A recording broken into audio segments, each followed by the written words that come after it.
पुस्तक का नाम युग परिवर्तन का आधार विचार क्रांति। लेखक पंडित श्रीराम शर्मा आचार्य जी। व्यक्ति और समाज के सम्मुख उपस्थित अगणित उलझनों और कठिनाइयों का समाधान करने, धरती पर स्वर्ग अवतरित करने एवं सतयुग वापस लाने की आकांक्षा आज विश्व मानव की अंतरात्मा में हिलोरे ले रही है। यह आकांक्षा मूर्त रूप कैसे धारण करेंगी? इस प्रश्न का उत्तर एक ही हो सकता है, जनमानस की दिशा पलट देने से। विचार क्रांति वह प्रक्रिया है जिसके आधार पर जनमानस की मान्यताओं एवं निष्ठाओं में हेर फेर करके गतिविधियों एवं क्रिया पद्धतियों को बदला जा सकता है। इस निष्कर्ष पर पहुंचने में किसी को कठिनाई ना होनी चाहिए कि मनुष्य जाति की व्यक्तिगत एवं सामाजिक वर्तमान कठिनाइयों का कारण उसकी विचारणाओं का स्तर गिर जाना ही है। असंयम ने हमारा स्वास्थ्य खोखला कर दिया। अनुदारता ने पारिवारिक स्नेह सौहार्द से रहित विसंगठित बनाया। अपराधी मनोवृत्ति ने असुरता एवं अशांति का सृजन किया। हीनता ने हमारी प्रगति को रोका। क्षुद्रता के कारण हे स्थितियों में पड़े रहे। अविनय ने हमें शत्रुता, विरोध, असहयोग एवं तिरस्कार का भागी बनाया। असंतुलन ने मानसिक शक्ति नष्ट कर दी। व्यक्ति को जितने प्रकार के कष्टों का सामना करना पड़ रहा है, जितना अभाव और कष्ट सहना पड़ रहा है, उसका प्रधान कारण व्यक्तित्व का स्तर गया बीता होना ही है। यदि उसे सुधारा जा सके तो निसंदेह हर व्यक्ति सामान्य साधनों एवं परिस्थितियों में भी स्वर्गीय आनंद तथा उल्लास से भरा जीवन जी सकता है। लोग स्वास्थ्य, शिक्षा, धन, वैभव, प्रभाव, पद आदि संपत्तियों का महत्व तो जानते हैं, पर न जाने क्यों अभी तक ये समझ नहीं पाए कि वास्तविक संपदा तो विचारणा ही है और उसी के बल पर विभिन्न स्तर की सफलताओं तथा समृद्धियों का तालमेल बैठता है। हमें अत्यंत बारीकी के साथ अपनी विचार श्रृंखला पर गौर करना चाहिए और ये देखना चाहिए कि उनका स्तर क्या है, ये प्रवाह किस दिशा में बह रहा है। यदि वासना, तृष्णा, क्रोध, लालच, आवेश, ईर्ष्या, द्वेष, अहंकार जैसी आकांक्षाओं की प्रधानता है तो समझना चाहिए कि हमें उलझाने वाली परिस्थितियों में जकड़े रहना पड़ेगा। अपने दोष दुर्गुणों को समझने और उन्हें सुधारने की आकांक्षा यदि जाग पड़े तो समझना चाहिए कि विचारों का महत्व समझ में आने लगा। कुविचार और असंस्कृत विचार ही मनुष्य के सबसे बड़े शत्रु हैं और वे ही पतन के गर्त में गिराते तथा प्रगति के पथ में अवरोध उत्पन्न करने के कारण हैं। इसलिए दूरदर्शी लोग अपनी परिस्थिति को सुधारने से पूर्व मानसिक स्थिति को निष्पक्ष भाव से समझने और तीखी दृष्टि से यह देखने की कोशिश करते हैं कि किन अवांछनीय, असामाजिक और अनैतिक विचारों ने मनोभूमि पर कब्जा जमा रखा है। जिस प्रकार शत्रुओं और दुष्टों द्वारा अपने ऊपर होने वाले आक्रमण को निरस्त करने के लिए हम सतर्कता बरतते और सुरक्षात्मक तैयारी करते हैं, उसी प्रकार कुविचारों की मना क्षेत्र में जितनी जड़ जम गई है उसे देखने और उखाड़ने के लिए प्रबल प्रयत्न किया जाना चाहिए। आत्मशोधन को सबसे बड़ा पुरुषार्थ माना गया है, जिससे चित्तवृत्तियों की चंचलता और कुपथगामिता पर नियंत्रण कर लिया जाना चाहिए।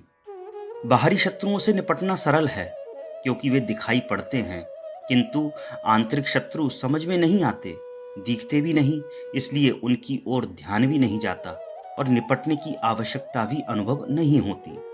इसी उपेक्षा में वे आंतरिक शत्रु अपनी जड़ें गहराई तक जमाते चले जाते हैं और क्रमशः सारे चिंतन तंत्र पर कब्जा करके मनुष्य को गई गुजरी स्थिति में लापटकते हैं। जिस प्रकार हम दूसरे लोगों की समीक्षा करते हैं, दोष खोजते और आलोचना निंदा किया करते हैं, उसी तरह वरन उससे भी अधिक कड़ाई के साथ अपने विचार संस्थान की गुण, कर्म, स्वभाव की परख करनी चाहिए। यह क्रम आत्मचिंतन के लिए एक नियत निर्धारित समय पर नित्य ही चलना चाहिए। असत्य, छल, निष्ठुरता, व्यभिचार, बेईमानी आदि असामाजिक अपराधों पर ही नहीं, आलस्य, प्रमाद, आवेश, असहिष्णुता, कटुभाषण, अशिष्टता, अधीरता, चिंता, निराशा, कायरता आदि व्यक्तिगत दुर्गुणों पर भी नजर रखनी चाहिए और उन्हें हटाकर प्रतिपक्षी सद्विचारों और सद्भावनाओं को मनोभूमि में प्रतिष्ठापित करने का वैसा ही प्रयत्न करना चाहिए जैसा चतुर किसान अपने सबसे अच्छे खेत में सबसे अच्छा बीज बोकर सबसे अच्छी फसल उगाने का लाभ प्राप्त करता है। चोर पर निगाह रखने से उसे चोरी करने का अवसर नहीं मिलता और अपनी हानि बच जाती है। उसी प्रकार अपने दुर्गुणों पर भी सतर्क रहा जाए और उनके आक्रमण का अवसर न आने देने के लिए पहले से ही सावधानी रखी जाए तो वे ईंधन न मिलने पर बुझ जाने वाली आग की तरह समाप्त हो जाते हैं। जो विचार अभ्यास में आते और क्रियान्वित होते हैं उन्हीं की जड़ जमती है। बुरे विचारों को चित्त क्षेत्र में प्रवेश न करने दिया जाए और उनके स्थान पर तुरंत प्रतिरोधक उच्च विचार प्रस्तुत कर दिए जाएं। तो चोर जैसी स्थिति के असुरी विचारों को पलायन करते ही बनेगा। वे तभी ठहरते हैं जब तक कि उनका प्रबल प्रतिरोध नहीं होता। श्रेष्ठ विचारों को चिंतन क्षेत्र में स्थान मिले और उन्हें क्रियान्वित होने के अवसर मिलते रहें तो कोई कारण नहीं कि वे हमारे गुण कर्म स्वभाव में सम्मिलित न हो जाएं और उज्जवल भविष्य के निर्माण में महत्वपूर्ण भूमिका प्रस्तुत न करें। विचार निर्माण में सहायता करने वाले सत साहित्य का क्रमबद्ध स्वाध्याय इस प्रयोजन के लिए नितांत आवश्यक है। सद्विचार संपन्न चरित्रवान उत्कृष्ट गतिविधियों में संलग्न व्यक्तियों का सत्संग भी बहुत सहायक सिद्ध होता है। भूलों के लिए अपने आप को एकांत में कान ऐंठने, उठक बैठक करने, चांटे लगाने, मुर्गा बनने, भोजन में कटौती करने जैसे शारीरिक दंड दिए जा सकते हैं।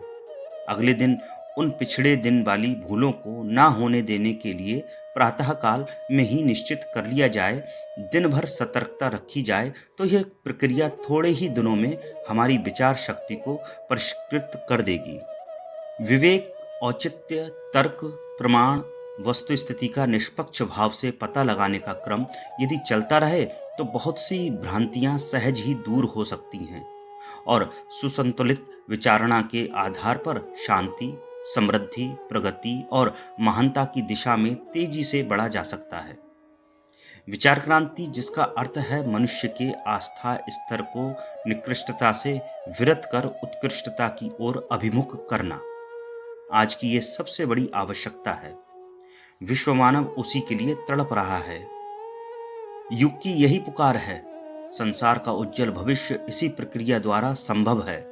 इतने आवश्यक एवं महत्वपूर्ण प्रयोजन की पूर्ति के लिए हर प्रबुद्ध व्यक्ति को कुछ सोचना ही होगा और करना ही होगा। अन्य मनस्क बैठे रहने से तो हम अपनी आत्मा के सामने कर्तव्यघात के अपराधी ही ठहरेंगे। अतः उदार चेता विचारशीलों को चाहिए कि वे अपने क्रियाकलाप में इसी पुण्य परमार्थ का समुचित समावेश किए रहने की मानसिकता अपनाएं। पुरातन काल के परमार्थी महामानव यही करते भी रहे हैं। स्वयं औसत नागरिक स्तर का निर्वाह अपनाने वाला लोक सेवी संपदा किस प्रकार कितनों को बांटे। जो जिसके पास है ही नहीं वह उसे लाए कहाँ से। सदा वर्त बंटवाना, बावड़ी बनवाना, कंबल बांटना जिनके लिए संभव है वे धनाधीश वैसे भी करते रह सकते हैं, परंतु ब्रह्मचेता तत्वज्ञानियों के लिए तो इतना ही संभव है कि भटकों को राह दिखाए और जो उठने का साहस नहीं कर पा रहे हैं उन्हें उठाने के लिए अपने कौशल का उपयोग करें। मनः स्थिति बदल जाने पर परिस्थितियों का बदल जाना सुनिश्चित है। सफलताएं अर्जित करने वाले और परमार्थ के आधार पर देव मानव कहलाने वाले लोगों ने अपने क्षेत्र में अपने स्तर की सूझबूझ और क्रिया प्रक्रिया का परिचय दिया है। यही है करणीय और अनुकरणीय। देव मानवों की तरह अभिनंदनीय मनीषियों ने अपनी श्रद्धा और सक्रियता को इसी दिशा में नियोजित रखा है कि उल्टे चिंतन को सीधा किया जाए। भटकावों को निरस्त करके नई राह अपनाने के लिए समुद्र में खड़े रहने वाले प्रकाश स्तंभों की तरह सही मार्गदर्शन करते रहने में जीवन बिता दिया जाए। यह कार्य इतना महत्वपूर्ण माना गया कि जो इस काम में निरत रहे उन्हें भूसर पृथ्वी के देवता स्तर की मान्यता दी गई और उसी स्तर की वरिष्ठता प्रतिष्ठा उन्हें प्रदान की गई। विद्यमान जन समुदाय में से अधिकांश लोगों का अधिकांश चिंतन और अधिकांश क्रियाकलाप दिग्भ्रांत स्तर का बना हुआ है। इसको बदलें, सुधारें और उच्च स्तरीय बनाए बिना किसी प्रकार गति नहीं। इसके लिए जन जन से संपर्क करना, घर घर अलख जगाना, विचार गोष्ठियों के माध्यम से प्रस्तुत परिस्थितियों और उनके समाधान पर प्रकाश डालते रहने का उपक्रम अपनाना आज का सबसे बड़ा कार्य है। अपने मिशन ने इसी प्रयोजन के लिए प्रज्ञा परिवार में साप्ताहिक सत्संगों एवं दीपयज्ञ प्रयोजनों की योजना बनाई और तत्परता पूर्वक चलाई है। वाणी द्वारा सत्संग प्रक्रिया अपनाने की तरह लेखनी के माध्यम से ज्ञानयज्ञ अर्थात स्वाध्याय के साधन जुटाना भी उतना ही आवश्यक है। लेखनी और वाणी का स्वाध्याय और सत्संगों का आधार समान रूप से महत्वपूर्ण है।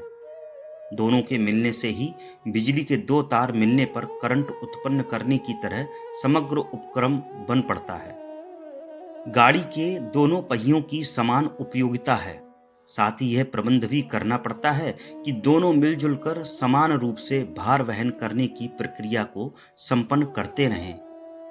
युग साहित्य का सृजन केंद्र में जिस स्तर पर हो रहा है उसे अनुपम कहा जा सकता है। उसमें भविष्य को उज्जवल बनाने के लिए वर्तमान का निर्धारण सुझाया जाता रहता है। इसे सर्वत्र युग मनीषी के प्रसाद अनुदान स्तर की मान्यता मिल रही है। विचार क्रांति अभियान को अपने समय की सशक्त महाक्रांति कहना चाहिए। इस अभियान को सतयुग की वापसी के लिए, नवयुग के गंगा अवतरण के लिए किए जा रहे प्रचंड प्रयास के रूप में समझा और अपनाया जा सकता है। अच्छा हो युग धर्म को पहचाना जाए और भावनाशील वर्ग को युगांतरीय चेतना के साथ संबद्ध किया जाए।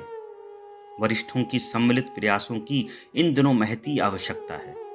इसकी भागीदारी का सुयोग प्रत्येक प्राणवान को उपलब्ध कराया जाना चाहिए, विशेषतया तब जबकि वह अवसर स्वयं अनेक अरमान लिए अपने ही द्वार पर आ खड़ा हुआ है।